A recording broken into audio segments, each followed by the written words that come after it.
tengah malam, dia masuknya malam ya. Terus langsung karena kenapa gimana gitu ya, dia langsung dideportasi. Tapi sebelum dideportasi dikandangin dulu. Oh.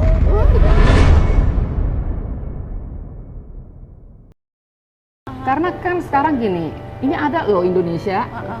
Memang kita harganya tidak semahal harga yang yang sudah berlangsung, yang sudah berlangsung sejak 1943 gitu istilahnya.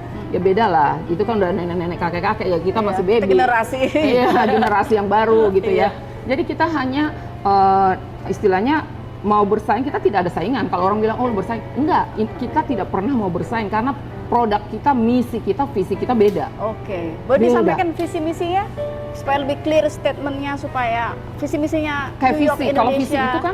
Kalau visi itu kan kita tidak semua orang mempunyai visi yang sama. Iya, kan ya? Pasti Kalau dari New York Indonesia Fashion Week, kebetulan saya foundernya, saya direkturnya, itu visi saya itu membawa produk Indonesia dengan harga yang terjangkau masuk pasar internasional di New York karena kita sudah punya network.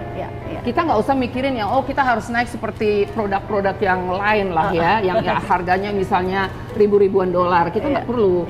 Mindset kita harus di bawah gini, bahwa ini produk Indonesia yang akan kita mencoba dulu, masuk dulu gitu loh. Masuk dulu yang penting. Jangan tiba-tiba kita mikirin harga mahal gitu. Karena nggak mungkin lu bersaing dengan harga mahal.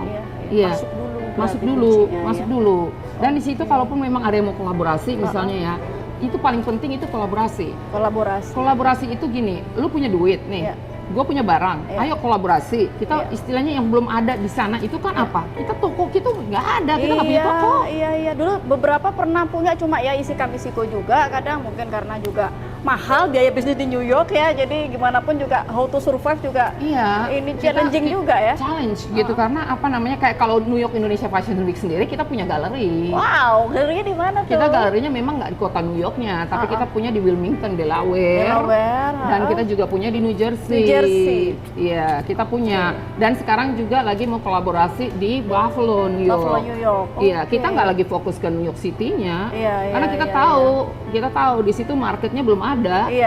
Itu tahu. Jadi kita larinya ke pinggiran dulu nih ceritanya. Yang penting kan antara Delaware aja, kalau dari New York ke Delaware kan cuma satu jam setengah. Iya. Atau ke New Jersey 1 jam. Iya kan ya. Untuk New York ya kita ada Buffalo nanti buka. Itu kolaborasi semua.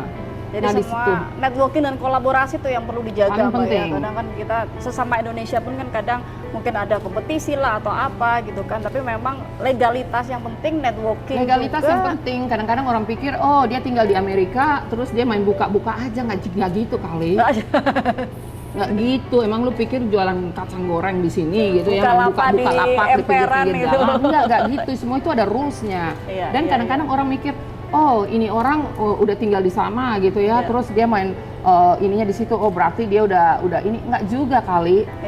Itu semua ada rules, ada rules, istilahnya lu harus punya jalan-jalan yang benar gitu loh. Kalau nggak benar ya nanti N-nya juga nggak benar, startnya nggak benar, N-nya nggak benar. Karena gitu ini kan di negara lain. Perlu diketahui teman-teman, sahabat ekspor perlu tahu, Mbak Fani ini udah berapa puluh tahun Mbak di New York? 30 tahun lebih. 30 tahun lebih di New York. Jadi udah tahu bener lah sampai ujung lubang semut lubang tikusnya jalannya istilahnya gue tahu. Udah kalau pergi jangan usah naik ini. Kalau misalnya desainer kita kan datang udah beberapa kali nih. Aku kan start 2017 itu aku bawa sampai dari Ambon, Ternate, Tidore itu udah naik ke kita. Kemarin ini desainer kita juga naik ya, mereka di kita. Setelah dari kita tuh mereka pergi ke Delaware. Kita punya satu hari itu untuk mereka ke Delaware. Dan kita juga membuka untuk publik yang mana juga baju-baju mereka dipajang di situ dan dijual. Dijual di situ, Mbak Ira. Dijual juga di situ. Di situ dijual. Karena kita kan punya license. Kita punya hak untuk menjual karena kita membayar pajak. Nah, itu dia. Kadang ini nih, orang-orang tuh bawa produk nggak ke Amerika aja gitu, ke negara mana lah. Di sini contohnya Amerika. Terus main jual-jual aja. Bahkan sebenarnya itu nggak boleh karena kita nggak boleh making money kalau memang visa, apalagi kalau misalnya kita yang masih visanya masih visa turis, even visa kerja pun kalau nggak ada license, suami saya L1 Mbak, tapi saya L2 saya kan nggak boleh making money. Iya. Gitu. Betul. Itu harus ada izin khusus kalau misalnya saya making money kan, karena urusannya pajak. Jadi nggak boleh sembarangan ngelapak buka jualan tanpa ada perusahaan yang terdaftar di Amerika punya izin untuk menjual barang ya Mbak ya. Nah, untuk informasi juga, kan banyak juga desainer sebelum mereka pergi ke Amerika tuh mereka nanya, Oh, kita mau acara kita dibuat di konsulat ya, konsulat jenderal Republik Indonesia di New York, atau kita mau membuat acara kita, boleh dong acara kita dibuat di embassy di DC gitu ya. Ini untuk informasi, itu mereka bisa membuat acara kalau diizinkan dari konsul setempat atau dubes setempat, boleh, karena mereka kan orang Indonesia, harus disupport. Tetapi jangan mengira bahwa mereka bisa menjual di situ, tidak bisa menjual di situ. Itu dilarang. Nggak boleh, Mbak. Nggak boleh. Jadi kalau mereka mau menjual tidak boleh di situ. Jadi kalau mereka berpikir bahwa kita mau ke KJRI nanti kita buka lapak di situ, kita jualan di situ, nggak boleh. Nggak boleh. Jadi orang-orang seperti kita diaspora inilah yang menampung mereka. Nah, itulah gitu fungsinya teman-teman diaspora ini ya, yang berperan memang untuk sebagai teammate atau apa ya, partner kita di luar. Karena orang nggak mau berpartner, pengen sendiri-sendiri ya nggak bisa, susah. Walaupun istilahnya kan kita juga di situ kan semua ada waktunya ya. Orang-orang itu kan nggak selamanya di situ, pindah lagi, ganti lagi pejabat ini itu gitu kan. Nah, ngomong-ngomong tadi Mbak Ira sempat mention mengenai visa. Iya, itu gimana sih Mbak? Visa biar kan dipahami teman-teman ya. Jangan pikir bahwa kan saya juga mempunyai andil ketika desainer datang dari Indonesia ke Amerika, mereka itu mendapatkan surat dari saya untuk invitation ke American Embassy yang di Jakarta. Dan saya mempunyai New York Indonesia Fashion Week itu udah mempunyai relationship yang good dengan New York, dengan embassy di sini. Pertama karena memang saya American gitu kan ya, walaupun orang Indonesia, tapi saya memang American. Nah, kedua saya pun dengan mereka ada komunikasi, yang mana kalaupun ada orang yang datang meminta visa, gitu tidak bisa hanya datang minta visa, saya dari New York Indonesia Fashion Week, karena saya juga udah pernah negor mereka bahwa kalau kalian hanya harus kerjasama dengan saya, yang mana surat itu harus diberikan. Karena kalian kadang-kadang di counter kan ya cuma nanya, mau kemana? Mau ke New York Indonesia Fashion Week. Semua orang bisa ngomong gitu dong. Tapi kalau tidak ada surat dari saya, jangan dikasih gitu kan. Nah, itu udah pernah ada conversation dengan American Embassy di sini. Iya dong. Untuk apply visa untuk apply visanya. Nah, ada lagi orang udah mentang-mentang udah dapat visa nih, B1 ya, B1, B1 kan. B1 itu kadang-kadang mereka pikir, ini bisnis. Ya salah lah, nggak ada bisnis B1, beda, harus ada apply L1, L1, L2. Gitu.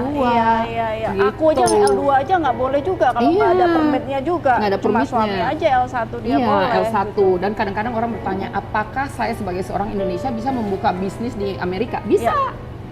Tapi dia harus punya duit istilahnya $500.000 gitu ya, istilahnya untuk istilahnya dia punya tempat dulu dong, harus punya tempat dong.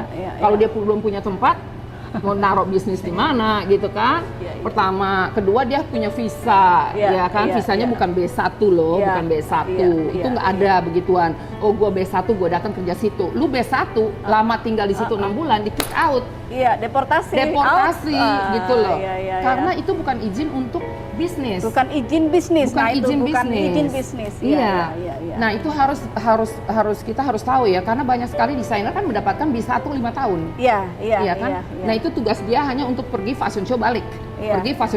Gitu kan? Jangan menetap. Kalau udah menetap overstay lebih dari sekian bulan dengan capnya itu dengan capnya itu ya lu dipulangin. Kalau udah overstay walaupun visanya masih 5 tahun, lu balik ke Indonesia nggak bakalan disuruh balik lagi, langsung diblok. Nggak boleh masuk ya? Nggak boleh masuk. Meskipun udah masuk tuh ke bandara JFK atau apa? Deportasi. Nggak boleh masuk. Bagus-bagus dideportasi langsung naik pesawat. Ada orang dideportasi, temen serius nih ya. Dia masuk dari Chicago. Tengah malam, dia masuknya malam ya. Terus langsung karena gimana gitu ya. Dia langsung dideportasi, tapi sebelum dideportasi dikandangin dulu. Dikandangin 2 malam. Kan sayang, di jail. Jadi jangan main-main, depends kadang-kadang ya. Kita kalau mungkin ya faktor luck juga, faktor unluck juga ya kita mana tahu. Faktornya juga macam-macam. Faktor macam-macam. Nah, disitulah kan kita harus menjaga. Sebelum terjadi kita harus menjaga, gitu kan ya. Jadi kalau orang ngomong B1 bisa kerja itu BS. Jadi teman-teman supaya tahu, kita mau ke New York atau ke Amerika aja, meskipun 5 tahun ya visanya gitu kan, tapi nggak bisa juga berbisnis. Jadi berpartner lah dengan teman-teman yang memang sudah punya legalitas di sana. Kalau enggak ya percuma aja. Gitu loh. Jadi istilahnya gini, istilahnya kalau orang mau jahat bisa aja ya istilahnya. Iya kan? It's common sense. Kalau misalnya orang kan banyak kejadian yang tiba-tiba visanya di revoke dari sini, ya kan? Atau tiba-tiba gue nggak ada bisa pulang lagi, selalu sendiri gitu kan? Oke. Siapa suruh lu mau tinggal di sana lama-lama gitu kan? Iya. Nah, gitu kan apalagi banyak. sekarang juga ketat juga ya sekarang Ketat. ya. Ketatnya ya karena kalau ketahuan ya amblas juga gitu kan. Juga dia juga nggak bisa balik juga ke Amerika Nggak kalau bisa. misalnya sekali dideportasi atau apa gitu. Udah sekali lu blacklist, udah that's it. That's it, Goodbye. ya. Hasta la vista. Oke, nah Mbak, impact yang diharapkan apa nih teman-teman ketika mereka ikut fashion show atau promo-promo di Amerika, katakanlah dari berbagai macam fashion show di Fashion Week, termasuk New York Indonesia Fashion Week, impact apa Mbak yang diharapkan? Oke, impact itu kan sebetulnya kita balik-balik lagi ke market, gitu kan ya. Market itu yang memang diharap-harapkan. Tetapi seperti kita ngomong tadi, kalau kita masih kerja keras untuk itu, karena kita tidak bisa bilang, oh gampang kok punya market di sini, gitu kan? Jangan mengharapkan seperti itu lagi. That easy kan? gitu ya. Nggak bisa, it's nothing easy, karena itu semua harus take time. Karena pertama gini, orang bilang, siapa sih lu? Gitu kan? Siapa lu gitu siapa ya? lu udah naik lu udah naik New York Fashion Week atau New York Indonesia Fashion Week, tapi siapa lu gitu kan? Gue nggak kenal siapa lu, brand lu juga kita harus tahu gitu kan ya. Dan makanya fungsinya New York Indonesia Fashion Week galerinya itu fungsinya untuk itu. Untuk bukan trial pop-up shop ya. loh. Iya, bukan pop-up shop. Bukan pop-up shop loh. Nah, ini juga beda lagi. Karena kan Beda memang lagi. ada during event, ada yang buka pop-up shop juga fine-fine aja. Cuma itu is not a shop, it's a store ya. Cuman like misalnya mereka pasar nyewa kaget 4 jam. aja. 4 jam. Jadi kan dia ada foto-foto buat konten atau apa ya boleh lah ya. Sehari nyewa, boleh lah seminggu nyewa, nggak ada masalah. Tapi untuk keterusannya sustainability nggak ya, keberlanjutan bisnisnya itu ya yang harus dipertimbangkan. Ya, gitu. Kita perlu yang memang sudah ada di situ. Seperti sekarang kita udah punya di Delaware yang namanya Dia Gallery, itu kerjasama juga punya dengan diaspora. Jadi tugas saya ini bukan hanya membawa mereka, terus fashion show selesai, no. But after that, after show apa yang harus kita bawa, apa yang harus kita lakukan untuk mereka supaya barang mereka pun laku. Dan memang laku sih, karena itu kan semua ada. Nanti kita ngomong lagi ya bagaimana kenapa barang ini bisa diterima dan tidak diterima. Iya, kadang kan teman-teman mungkin belum paham kalau ketika fashion itu belum tentu barang langsung dapat bayar gitu loh. Next time kita harus lihat dong gitu loh, market kita gimana, branding kita gimana, mutu produk kita gimana. Jadi jangan tahu-tahu fashion show, wah Mbak Fani saya kok nggak dapat bayar, udah mahal-mahal nih ikut ini, belum lagi operasional ke New York. Nah itu kadang kita suka terlalu banyak berharap, dikiranya teman-teman diaspora akan langsung mendapatkan bayar gitu loh. Itu yang semua pihak lah, mau instansi, mau yang pelaku UKM, mau bisnismen, kadang pengennya instan gitu. Katakanlah sudah sampai New York seolah-olah jaminan produknya laku. Padahal masih itu aja baru langkah pertama ya, belum step-step selanjutnya yang harus dilalui kan dalam bisnis, apalagi mau go global gitu kan. Nah, mungkin itu juga take time lah, sabar. Perlu kesabaran, ketekunan, kejujuran itu penting juga. Kadang-kadang orang nggak jujur, itu yang parah. Gimana tuh Mbak? Kalau nggak jujur kan istilahnya mereka mau partner dengan aku gitu ya, tiba-tiba nggak jujur. Kalau nggak jujur kan balik lari-larinya ke uang lagi Mbak Ira. Ini duit di mana duit nggak mengenal negara ya. Duit nggak kenal kulit, apa gitu, nggak kenal agama. Ya gitulah suka dukanya. Mbak Fani, kira-kira syarat-syaratnya apa aja sih Mbak yang supaya bisa masuk ke tempat Mbak Fani untuk pengenalan produk di pasar Amerika, New York Indonesia Fashion Week? Untuk New York Indonesia Fashion Week memang kita juga berusaha untuk mengkurasi. Jadi desainer-desainer itu tidak main comot. Tidak asal lah ya. Tidak asal, karena kan banyak juga orang bilang gue punya duit gue masuk, nggak juga sih. Gitu Mbak ya? Iya, kalau di kita duit, memang orang masuk, ada gitu Mbak? Itu kan ada memang. Ada juga desainer yang setahu saya nih, dia punya duit, dia main masuk-masuk aja gitu kan, walaupun mereka ngomong kurasi gitu loh. Kurasi itu kan bisa dengan segala level kurasi. Kurasi duit juga modal. Masa mesti gue ngomong di sini sih gitu kan. Tapi kan ada kenyataannya itu gitu loh. Kalau ngomong kurasi itu kan kita harus mengcek apakah brand dia ini bisa diterima, kainnya apa sih, berarti gitu kan, materialnya, stylenya gitu apa ya, sih, gitu kan, harganya berapa sih, iya, harganya bisa dijangkau nggak, mau nggak dibeli dengan harga segini, gitu kan, itu termasuk kurasi. Iya, itu harga juga termasuk bagian dari kurasi ya. Buat kita. Untuk di negara dan itu teman-teman UKM kan juga harus paham harga itu kan komponennya macam-macam, termasuk biaya promosi, termasuk biaya selain kan biaya produksi biasanya tapi biaya pemasaran promosi itu mungkin yang luput dari perhitungan. Akhirnya yang nggak masuk akal juga, Nggak masuk akal. nggak dibeli juga karena kemahalan. Iya. Itu juga salah satu Iya. faktor ya kenapa kok nggak gampang juga memasarkan produk di Amerika Iya, gitu nggak ya. gampang susah, karena ada Gampang-gampang beberapa susah ya. produk yang kita mencoba sekarang ini yang udah jalan gitu loh. Iya, iya, iya. Yang udah iya. jalan, maksudnya gini, harganya oke dan barangnya oke gitu kan. Tapi ada juga produk yang harganya nggak oke, barangnya oke gitu Iya, kan. iya, iya, iya, Atau iya.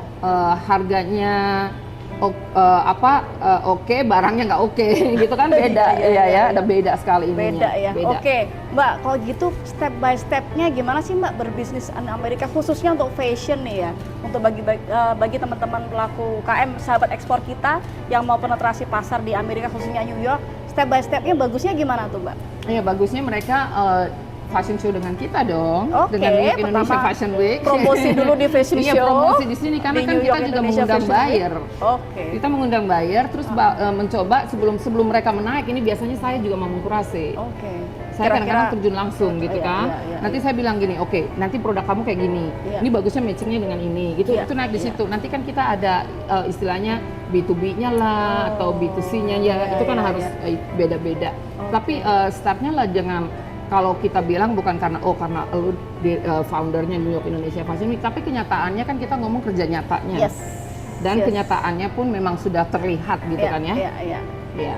Iya, iya. Berarti memang harus promosi dulu gitu loh. Dan ketika misalnya belum dapat buyer, ya mungkin kita harus evaluasi juga Mbak ya. Kenapa kok Sabar. belum? Dan memang itu bagian dari proses gitu. Nggak Proses. mungkin orang mau sekali fashion show atau dapat buyer misalnya.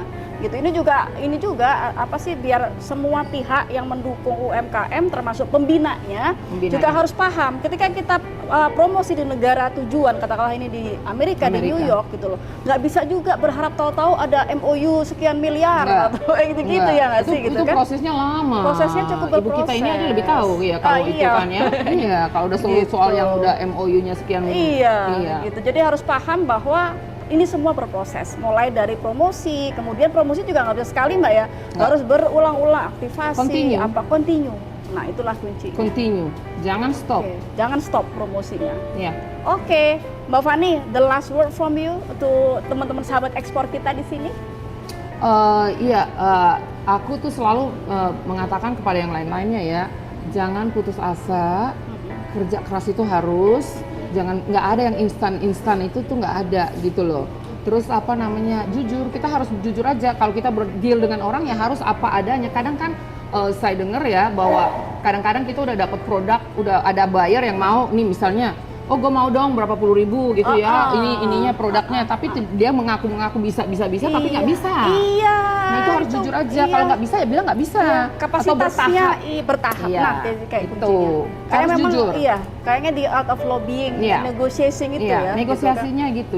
Jangan bilang kita bisa, taunya kita nggak bisa. Iya. Karena banyak sekali kejadiannya gitu. Betul. Jadi seolah-olah, oh bisa, mau pesen berapa puluh ribu, oh bisa. Masalahnya ternyata. walaupun mereka bilang bisa Mbak Ira ya, tiba-tiba menjahitnya seenaknya aja. Nah, Itu harus. Iya. Jadi harus kejujuran itu penting, karena kejujuran itu kan menyangkut dengan bahan yang kita kasih. Iya, Jangan hanya dilihat begitu dipegang bahannya ini, begitu dikasihnya lain, ya kan? Itu dah. Itu. Oke Mbak Fani, thank you banget. Hari ini keren banget dengan Mbak Fani Tusin dari New York. Saya tuh kalau ke New York selalu bersama Mbak Fani, ini kita hangout bareng dan lihat acara-acara Mbak Fani. Iya. Oke ya Mbak Fani, thank you banget for coming Terima kasih here. for having me. Ini sangat banyak memberikan inspiring for our viewers gitu kan, teman-teman sahabat ekspor sekalian. Nanti kita jumpa lagi sama Mbak Fani. Mbak Fani akan melakukan kurasi dan review nih produk teman-teman yang siapa tahu teman-teman nanti lainnya bisa dibawa ke New York juga. Yes. Oke?